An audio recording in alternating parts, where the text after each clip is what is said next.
బడ్జెట్లో ఫ్లెక్సీలపై ఏదైతే ట్యాక్స్ వేసిందో అది తక్షణమే తగ్గించాలని ఈరోజు నల్గొండ జిల్లా మొత్తం బంద్ చేయడం జరిగింది. దీనివల్ల చాలా సామాన్యునికి అందుబాటులో ఉండే ఫ్లెక్సీ ధరలు అమాంతంగా పెరిగిపోయినాయి. దాని గురించి మేము ఈ ధర్నా చేస్తున్నాం.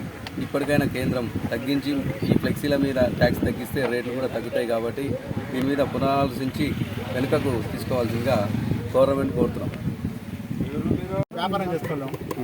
ఈరోజు ఫ్లెక్సీ ప్రింటర్స్ అధ్యక్షులు చిలుకూరి జగన్నాథ్ గారు, బొడ్డుపల్లి చంద్రశేఖర్ గారు, వెంకన్న గారు, నరేష్ గారు, రామగిరి వెంకన్న గారు, రాము, తీగల రవి,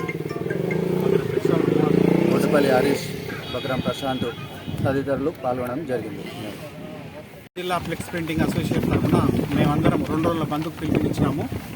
విషయం ఏంటంటే కేంద్ర ప్రభుత్వం 2024-25 పార్లమెంట్లో ప్రవేశపెట్టిన ట్యాక్సులు 10% నుంచి 25% వరకు ట్యాక్సులు అని చెప్పింది గౌరవ ఫైనాన్షియల్ మినిస్టర్ నిర్మలా గారు.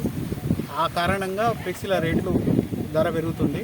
సామాన్య పౌరునికి అందాల్సిన ఫ్లెక్సీలు అందుబాటులో లేకుండా కాస్ట్లీగా మారిపోతున్నాయి. కాబట్టి పేదవాడికి అందుబాటులో ఉన్న ఫ్లెక్సీలను అందుబాటులో ఉండేందుకు ఆ పెంచిన ట్యాక్సీలను పూర్తిగా రద్దు చేయాల్సిందిగా మేము డిమాండ్ చేస్తున్నాము. దానికోసం ఆ నిరసనగా 2 రోజుల ఫ్లెక్సీ షాపుల బంద్కు పిలుపునిచ్చినాము. ఈ బంద్లు రాష్ట్ర వ్యాప్తంగా జిల్లాలు వంతుల వారీగా బంద్ చేస్తూనే ఉన్నారు. ఇప్పుడు ఈ టైంలో మేము నల్గొండలో ఈరోజు మరియు రేపు బంద్కు పిలుపునిచ్చినాం. దిగ్విజయంగా చేసుకుంటున్నాం. ఫ్లెక్సీ ప్రింటర్ల ఐక్యత, ఫ్లెక్సీ ప్రింటర్ల ఐక్యత. 2024-25 బడ్జెట్లో ప్రవేశపెట్టిన ట్యాక్సుల్ని 2024-25 కేంద్ర బడ్జెట్లో ప్రవేశపెట్టిన ట్యాక్సుల్ని